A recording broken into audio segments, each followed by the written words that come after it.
은 에스라서 6장 16절에서 18절까지입니다. 제가 가진 성경책은 구약 717쪽에 있습니다. 에스라서 제6장 16절에서 18절까지.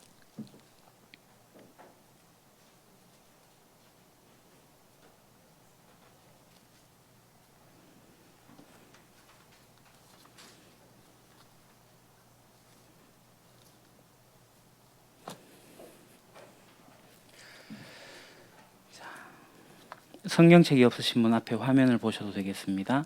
우리 다 같이 한 목소리로 봉독하겠습니다. 이스라엘 자손과 제사장들과 레위 사람들과 기타 사로잡혔던 자의 자손이 즐거이 하나님의 성전 봉헌식을 행하니 하나님의 성전 봉헌식을 행할 때에 수소 100마리와 순양 200마리와 어린 양 400마리를 드리고 또 이스라엘 지파의 수를 따라 순염소 12마리로 이스라엘 전체를 위하여 속죄제를 드리고 제사장을 그 분반대로 레위 사람을 그 순차대로 세워 예루살렘에서 하나님을 섬기게 하되 모세의 책에 기록된 대로 하게 하니라. 아멘.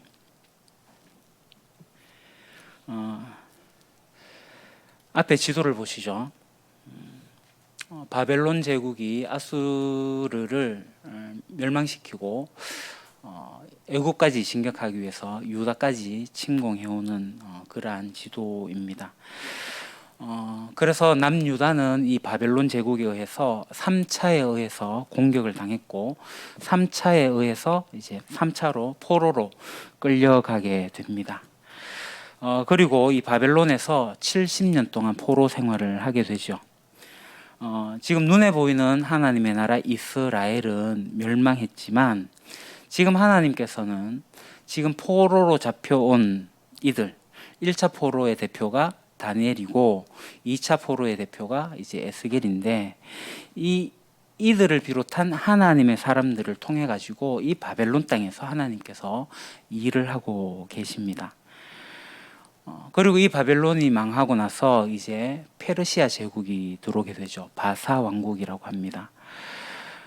이렇게 해서 이제 페르시아의 왕인 고레스가 칙령을 내려가지고 이제 너네 고향으로 너네 나라로 돌아가라 라고 하면서 칙령을 내렸는데 이쯤에 등장했던 선지자가 있으니 바로 에스라입니다.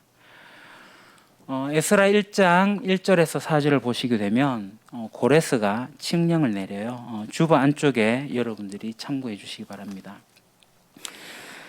그리고 2장에 가서는요. 스룹바벨 예수아를 중심으로 해서 이제 포로들이 1차로 귀환을 하게 됩니다. 포로들이 이제 예루살렘 이제 유다 땅으로 귀환을 해서 무엇을 하느냐?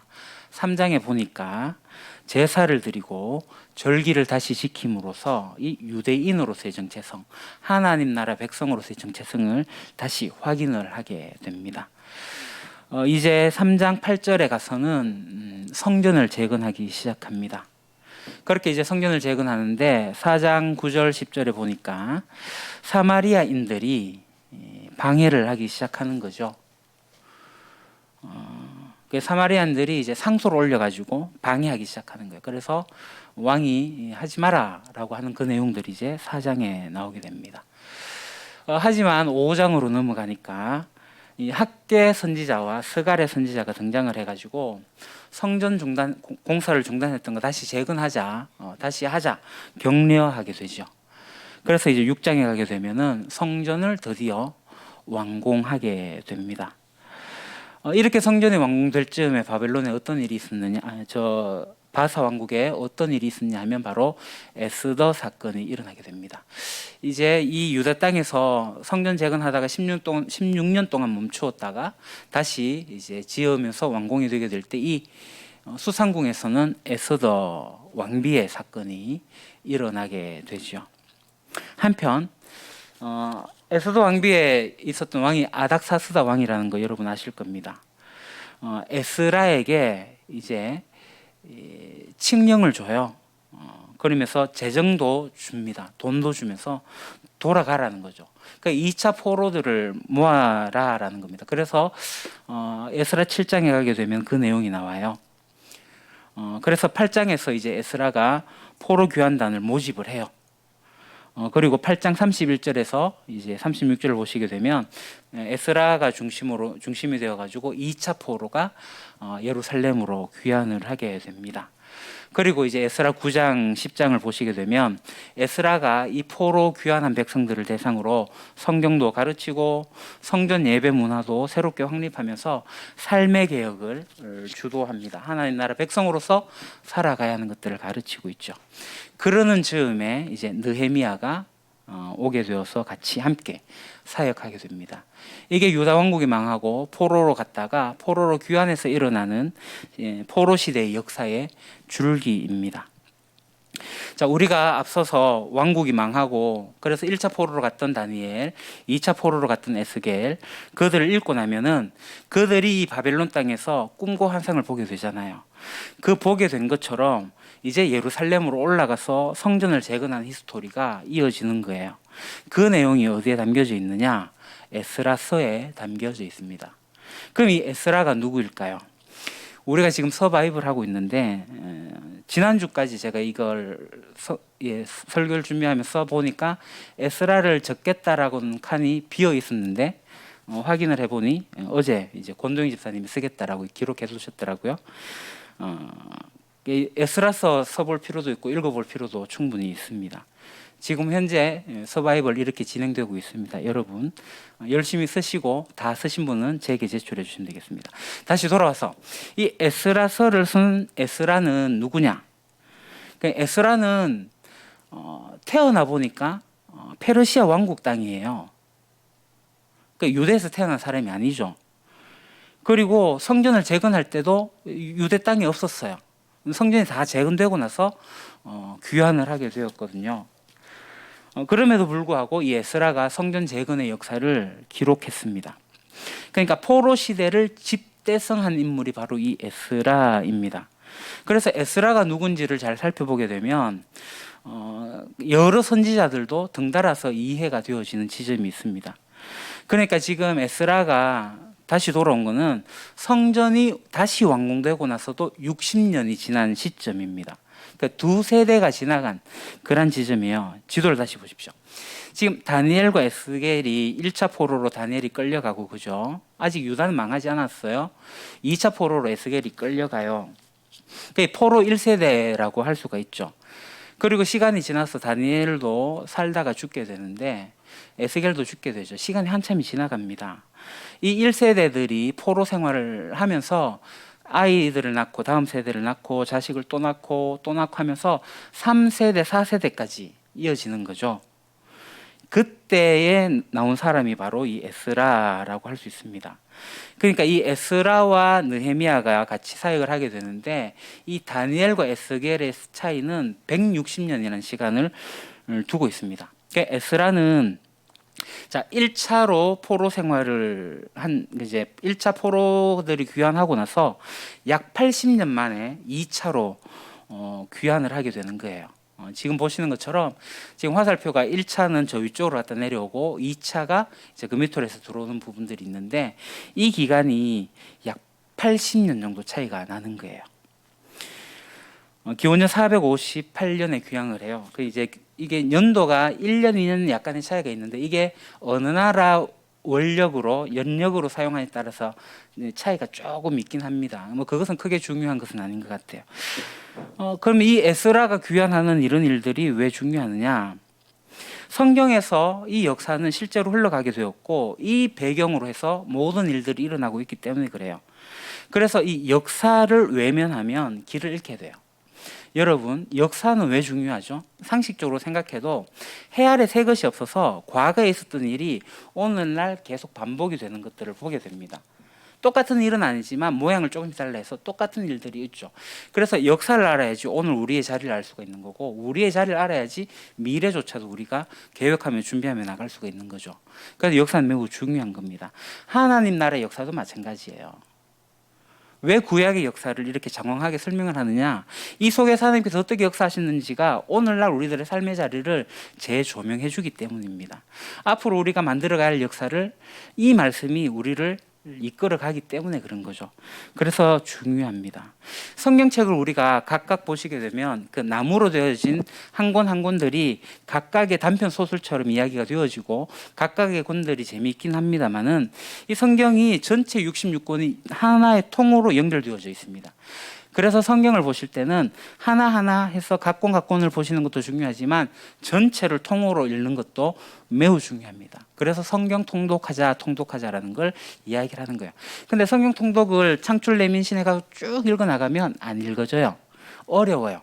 그래서 이 역사를 배경으로 해서 그때 맞춰가지고 읽게 되면 성경이 알기 쉽게 읽혀지고 또 이해가 되어지고 하는 부분들이 있습니다.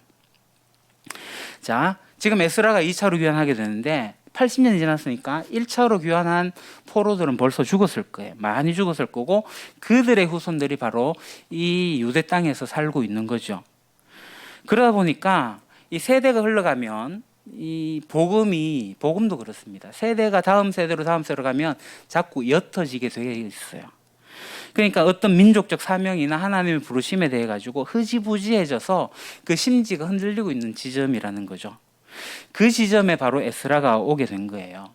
율법에 능한 지도자도 없고 이 하나님의 말씀으로 양육하는 지도자도 없고 그러한 상황에 에스라가 2차로 귀환해 가지고 한 거죠. 물론 이 유대 땅에서는 성전을 준공하지만 영적인 지도자가 없었던 거예요. 그러니까 사마리아인이 공격해 오니까 방치하는 거죠. 외부의 세력으로부터 압력을 받게 되면 우리도 그렇게 방치될 수밖에 없습니다.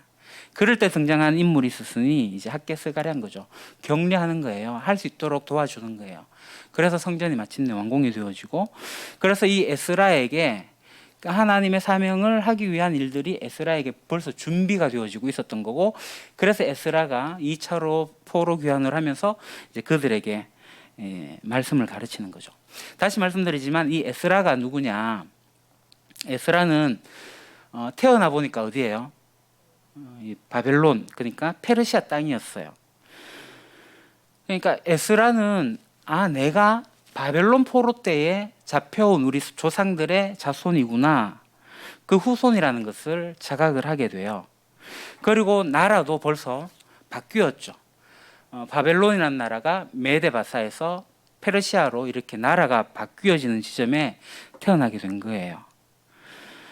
그래서 이 페르시아라는 왕국의 이제 왕이 고레스인데 자유령을 내리죠. 이제 다 돌아가라. 포로들 너네 고향으로 다 돌아가라. 이러한 지점에 있었던 사람입니다. 그러니까 이 포로 생활을 하다가 귀환한 백성들이 정말 해야 할 일은 무엇인지를 이 에스라가 알게 되는데 하나님의 율법이 뭔지, 왜 우리나라가 망했고 포로 생활을 하면서 이곳에 남의 나라에 와가지고 우리가 살고 있는지를 에스라는 그것을 알았던 거예요. 그래서 하나님의 말씀을 지키지 못했고 우리가 예언대로 이렇게 포로 생활을 하고 있었구나. 그래서 이제 에스라가 예루살렘행을 결심하고 페르시아를 떠나가는 거예요. 그래서 이 일에 에스라는 사명을 가지고 있었어요. 에스라는 여호와 율법에 능한 학사였습니다. 열왕의 시대에 허물어졌던 모세 율법 정신, 성경 말씀을 연구하고 그것을 찾아낸 사람이 바로 에스라입니다.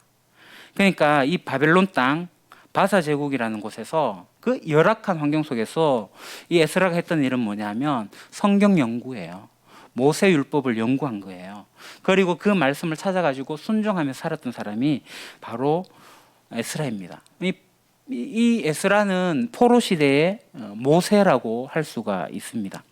그래서 이 에스라가 했던 일이 뭐예요? 창출 내민 신으로 쭉 시작되는 이 창조부터의 역사를 집대성하기 시작한 거예요. 이스라엘 역사의 구석구석을 다 알게 되고 모세 율법을 연구하면서 집대성했어요. 그래서 모세가 하나님의 산 시내산에서 하나님의 율법을 받았던 것처럼, 그리고 모세가 그 하나님의 법을 해석하면서 백성들에게 가르쳤던 것처럼 똑같은 일들을 에스라가 하고 있는 거죠. 그리고 모세는 광야에서 백성들을 지파별로 정비를 했죠. 족보를 나누었어요.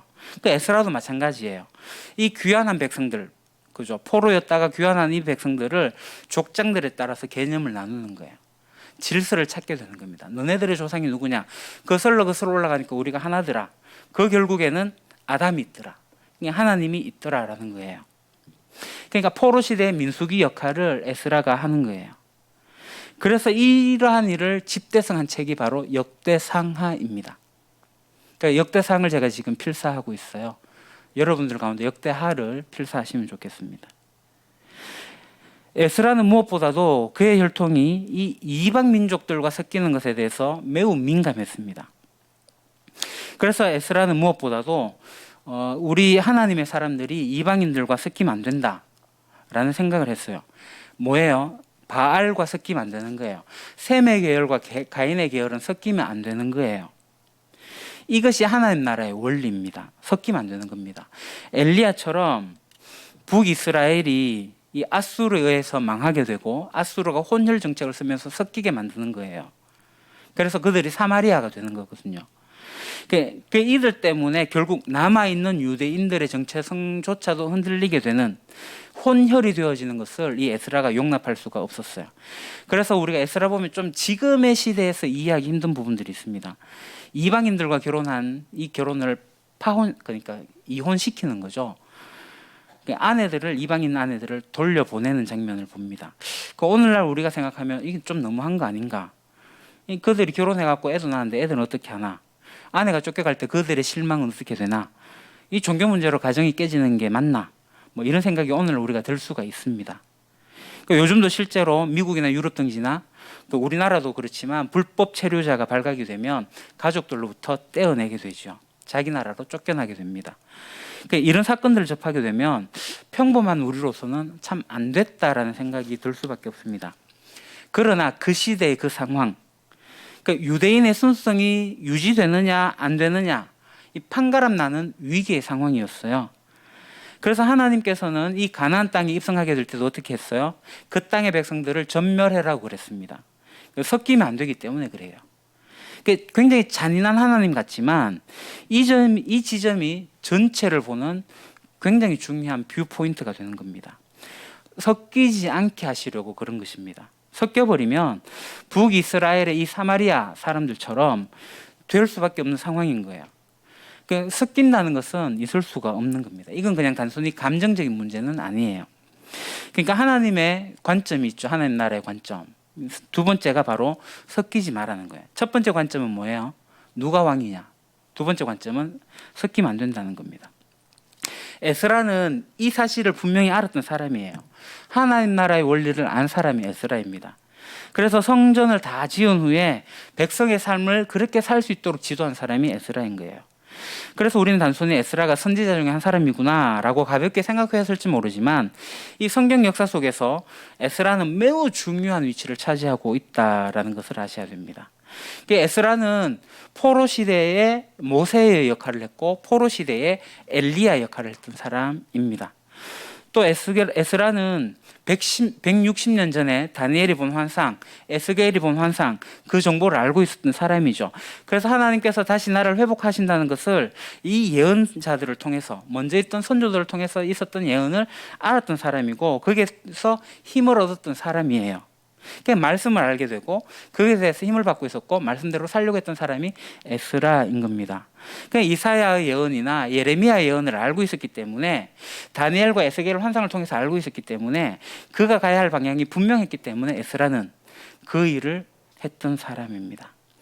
그래서 우리가 이 유대 왕국의 마지막 다니엘서를 읽고 에스겔서를 읽고 나서 이 에스라서를 읽게 될 때 이것을 연결을 잘 시켜야 됩니다.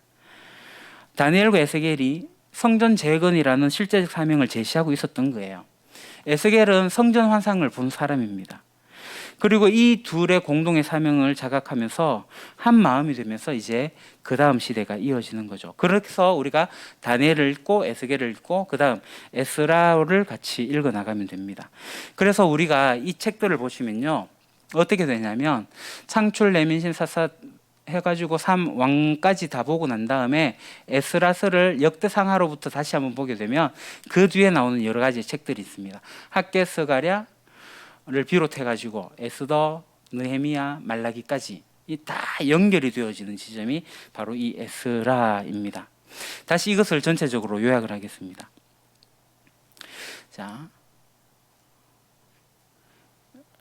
이게 이제 그 다니엘이 꿈 해석한 느부갓네살 왕이 꾼 꿈을 그를 해석한 내용이죠. 아수르 제국이 강했어요. 600년이 지난 뒤에 바벨론에 의해 가지고 무너져요. 바벨론도 무너집니다. 메데바사에 의해서. 이게 다니엘의 신상 그대로 예언대로 다 이루어집니다.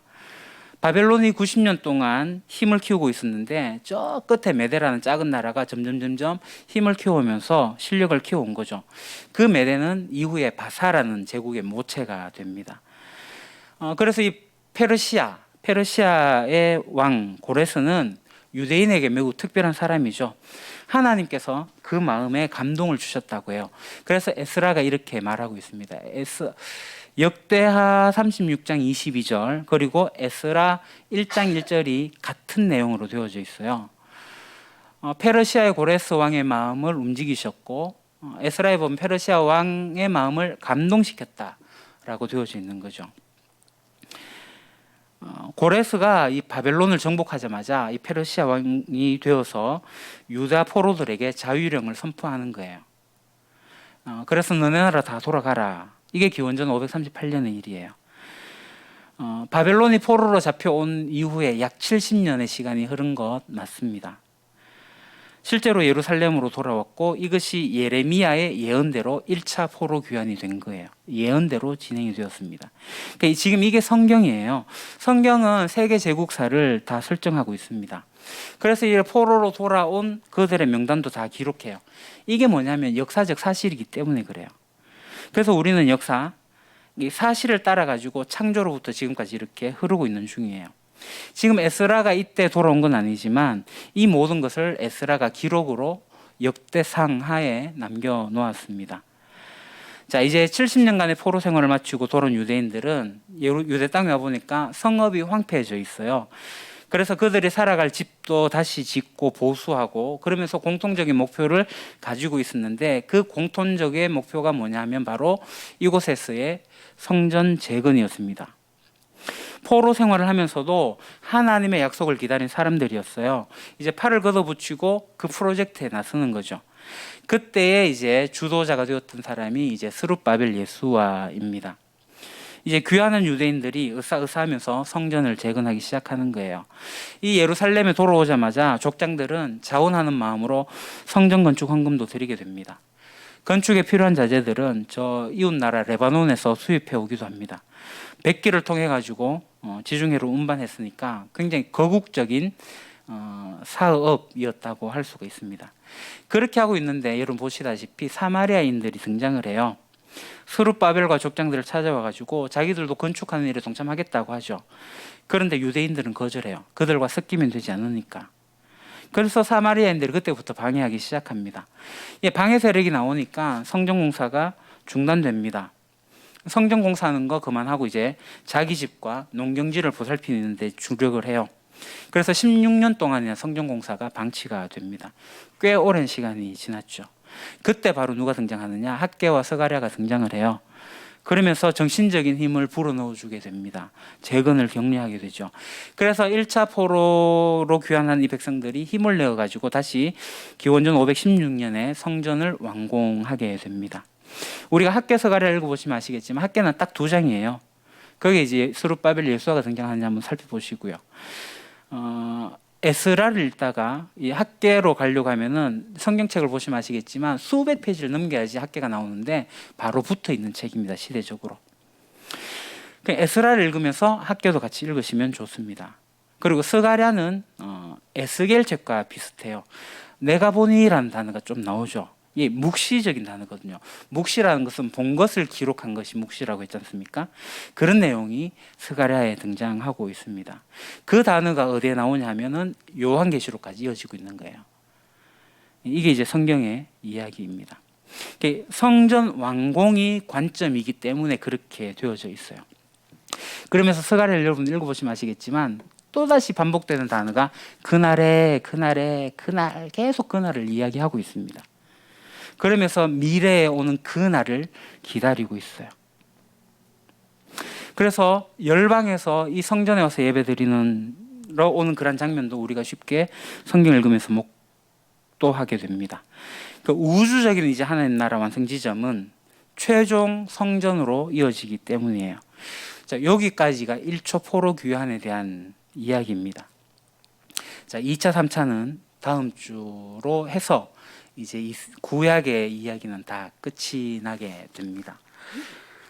우리가 이러한 성경들을 보면서 알아야 될 것은 뭐냐면 하나님 나라가 어떻게 역사를 타고 흘러가고 있으면서 하나님 나라의 사람들이 어떻게 어떤 일을 사명으로 감당하고 있는지를 눈여겨보셔야 됩니다.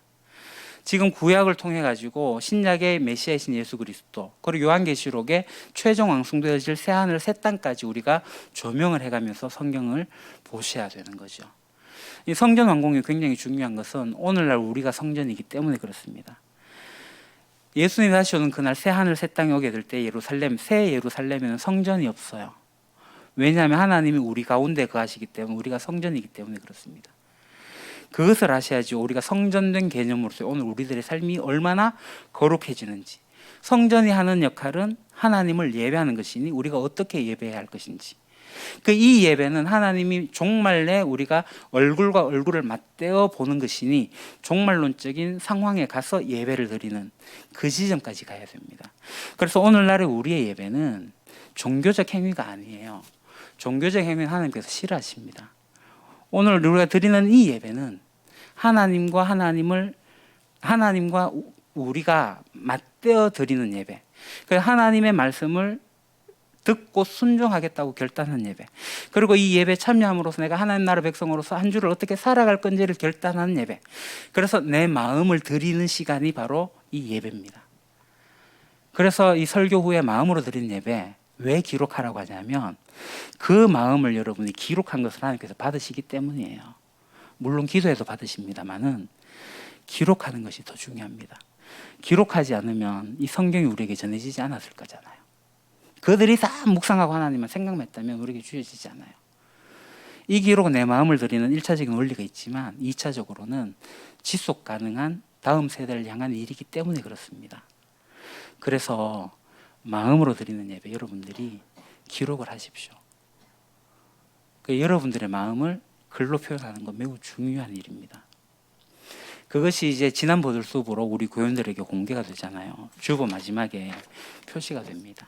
아, 우리 성도님들이 이러한 도전을 받고 있구나, 이러한 마음을 드리구나를 받으면서 우리 성도들에게도 득이 됩니다. 이 글을 기록하는 것 단순한 것 같지만 굉장히 선한 영향을 끼치는 일이기 때문에 그래요. 자, 여기까지 기도하겠습니다. 하나님, 우리가 성경을 읽으면서 하나님 나라가 어떻게 이어져 가고 있는지를 배우고 있습니다. 특별히 성전이 완공되어지고 재건되어지는 이 역사들을 바라보면서 오늘 우리가 성전으로서 어떻게 살아가야 할 것인지를 다시 조명하게 됩니다. 하나님의 말씀을 읽고 그것을 연구하고 백성들에게 가르쳤던 에스라처럼 오늘 저희들도 하나님의 말씀을 읽고 순종하면서 그것이 나에게만 미치는 것이 아니라 다음 세대까지 미칠 수 있도록 가르칠 수 있는 자리까지 올라가는 저희들 되게 하시고, 또 하나님의 공동체 이 성전을 사랑하여서 함께 하나님을 예배할 수 있는 자들이 될 수 있도록 저희들을 세워주시옵소서. 예수님 이름으로 기도합니다. 아멘.